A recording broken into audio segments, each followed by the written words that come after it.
राधे राधे, जय श्री कृष्ण। दोस्तों, आप सभी का स्वागत है हमारे यूट्यूब चैनल भजनमाला में। दोस्तों, आज है छठ पूजा।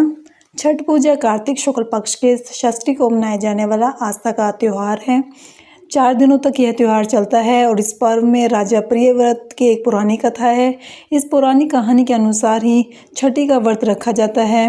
छठी का पर्व कार्तिक शुक्ल पक्ष की षष्ठी को मनाया जाने वाला एक बहुत ही बड़ा त्यौहार है। दिवाली के 6 दिनों के बाद छठ पूजा की शुरुआत हो जाती है, जिसकी शुरुआत कार्तिक शुक्ल पक्ष की चतुर्थी से होती है और इसका समापन सप्तमी के दिन होता है। छठ पूजा में सूर्यदेव और छठी मैया की पूजा की जाती है। इस साल छठ पूजा 5 नवंबर से शुरू हो चुकी है, नहाय खाए के साथ। इसके बाद छठ पर्व 4 दिनों तक चलता है, जिसमें खरना, संध्या अर्घ्य, प्रातःकालीन अर्घ्य के साथ 8 नवंबर को समाप्त हो जाएगा। यह पर्व मुख्य रूप से बिहार, झारखंड और बंगाल जैसे क्षेत्रों में मनाया जाता है।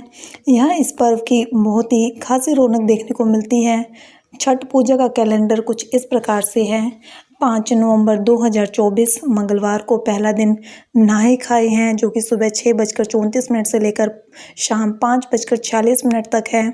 उसके बाद 6 नवंबर 2024 बुधवार को दूसरा दिन होगा लोहंडा और खरना का, जो कि सुबह 6:35 से शाम 5:40 तक होगा। इसके बाद 7 नवंबर 2024 गुरुवार को तीसरा दिन संध्या अर्घ्य का समय रहेगा, जो कि सुबह 6:36 से लेकर शाम 5:45 तक रहेगा। इसके बाद 8 नवंबर 2024 को शुक्रवार को चौथा दिन सुबह 6:36 से लेकर शाम 5:45 तक रहेगा। छठ पूजा के लिए कुछ ज़रूरी सामग्रियाँ जो कि ज़रूर पूजा में शामिल करनी चाहिए। छठ पूजा के लिए माना जाता है कि इस पूजन सामग्री के बिना छठ पर्व अधूरा माना जाता है। तो छठ पूजा की पूजन सामग्री में बांस की टोकरी, सूप, नारियल, पत्ते लगे हुए गन्ने, अक्षत, सिंदूर, धूप, दीप, थाली, लोटा, नए वस्त्र, नारियल का पानी, अदरक का हरा पौधा, मौसम के अनुसार फल ले लीजिए, कलश, कुमकुम, पान, सुपारी, ये सभी सामग्रियाँ शामिल करनी चाहिए छठ पूजा के लिए। पूजा की विधि कुछ इस प्रकार से है। छठ पूजा का पहले दिन, छठ पूजा के पहले दिन जो कि नहाय खाए होता है, उस दिन स्नान करने के बाद पूजा की जाती है और फिर चना दाल, कद्दू की सब्जी और चावल का प्रसाद ग्रहण किया जाता है। छठ व्रती को नहाय खाए के दिन शुद्ध और सात्विक भोजन करना चाहिए। छठ पूजा का दूसरे दिन को खरना कहा जाता है। इस दिन व्रती महिलाएं स्नान के बाद चावल और गुड़ की खीर बनाती है और खरना माता को समर्पित करती है। इसके बाद 36 घंटों के लिए निर्जला व्रत शुरू हो जाता है। ऐसा माना जाता है कि खरना पूजा के बाद घर में छठी मैया का आगमन हो जाता है।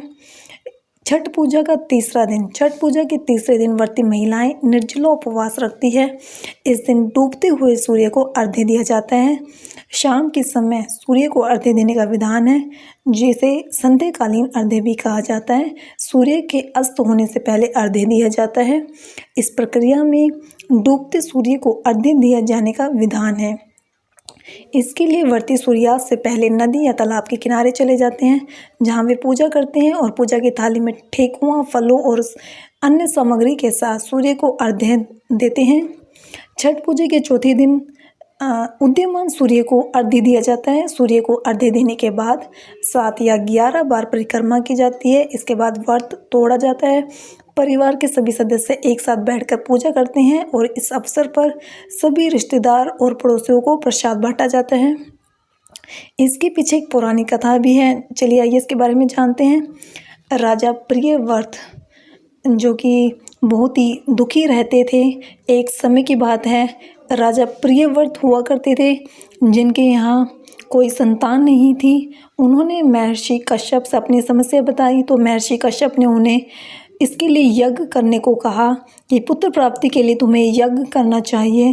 तो राजा प्रियव्रत ने अपनी पत्नी मालिनी मालिनी के साथ वह यज्ञ किया और इसमें महर्षि कश्यप ने उन्हें खीर दी। यज्ञ की खीर के सेवन से रानी मालिनी को एक पुत्र तो हुआ, लेकिन पुत्र मृत पैदा हुआ, मरा हुआ पैदा हुआ।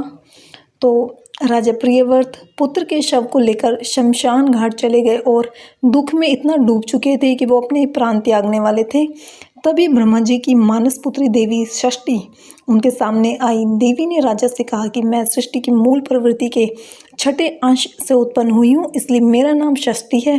तुम मेरी पूजा करो और लोगों में इसका प्रचार करो। तुम लोगों को मेरे बारे में बताओ। तो देवी षष्ठी के कहने पर राजा प्रियव्रत ने कार्तिक मास के शुक्ल पक्ष की षष्ठी तिथि को यह व्रत किया। पूरे विधि विधान के साथ देवी की कृपा से उन्हें जल्दी एक स्वस्थ पुत्र की प्राप्ति हुई। राजा ने पुत्र को पुण्य प्राप्त करने के बाद नगरवासियों को षष्ठी देवी का प्रताप बताया।